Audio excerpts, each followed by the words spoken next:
Dhaka city corporation দক্ষিণের mayor প্রার্থী ইশতিয়াক হোসেন সাহেব তিনি ইলেকশন নির্বাচন ট্রাইব্যুনালে মামলা করেছেন।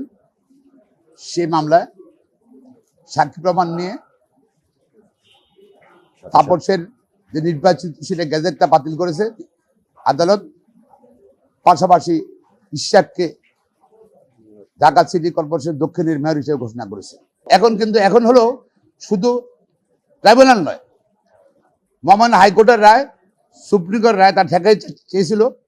তারা ইশতিয়াকের শপথ ঠেকানোর জন্য বহু চেষ্টা করেছিল, সেটা পুরোপুরি ব্যর্থ হয়েছে। এখন নির্বাচন কমিশন এখন যদি আবার সিদ্ধান্ত নেবে, সিদ্ধান্তের আলোকে সরকার শপথ দিতে বাধ্য। আমরা দেখিয়েছি 2000 সালে ইশতিয়াক সাহেব একটি ইলেকশন পিটিশন ফাইল করেছেন, 2020 সালে ইলেকশন পিটিশনটি ফাইল করেছেন। সেই ইলেকশন পিটিশন পেন্ডিং থাকাকালীন আমাদের অন্তর্বর্তীকালীন সরকার একটি অর্ডিন্যান্স জারি করেছেন। জারি করে সেই অর্ডিন্যান্সের কনসিকুয়েন্সে সকল ইলেক্টেড মেয়রকে রিমুভ করেছেন এবং নতুন করে অ্যাডমিনিস্ট্রেটর নিয়োগ করেছেন। এই সিচুয়েশনে ইশতিয়াক সাহেবের ইলেকশন ট্রাইব্যুনাল কেসটা ইনফ্র্যাকচুয়াস হয়ে গেছে।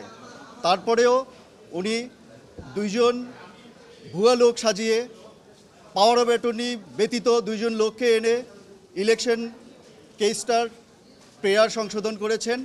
সংশোধন করে উনি অবৈধ নির্বাচন, যে নির্বাচনটাকে উনি অবৈধ চাইলেন, সেই অবৈধ নির্বাচনের নির্বাচিত মেয়র হিসেবে নিজেকে ডিক্লারেশন চাইলেন। অথচ আইনে আছে 30 দিনের পরে এইরকম কোনো সংশোধন অ্যালাউ করা যায় না। বাট উনি আদালতের সাথে কলিউশন করে এই রকম রায় নিয়েছেন, সেটা আমরা মহামান্য আপিল বিভাগকে তুলে ধরেছি।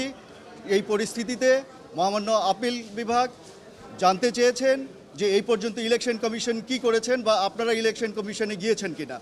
আমরা বলেছি যে আমরা ইলেকশন কমিশনে লিগ্যাল নোটিশ পাঠিয়েছি 24/7/2025 তারিখে বিকেল 4 ঘটিকায়, 27/4/2025 তারিখে 4 ঘটিকায় তাদেরকে বলেছি যে আপনারা আপিল করেন, না হলে আমরা কোর্টে যাব।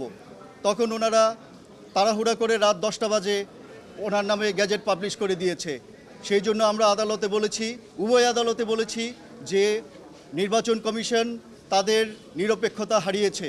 নির্বাচন কমিশন একটি দলের পক্ষ নিয়ে তাড়াহুড়া করে আইন মন্ত্রণালয়ের মতামত চেয়ে, কিন্তু মতামত না নিয়ে আমাদের লিগ্যাল নোটিশ পাওয়ার পরে তাড়াহুড়া করে এই গ্যাজেটটা পাবলিশ করে দিয়েছেন। শপথ পড়ানোর কোনো স্কোপ নাই, এখন আর মেয়াদি শেষ, এখন আর গ্যাজেট দিয়ে কি হবে।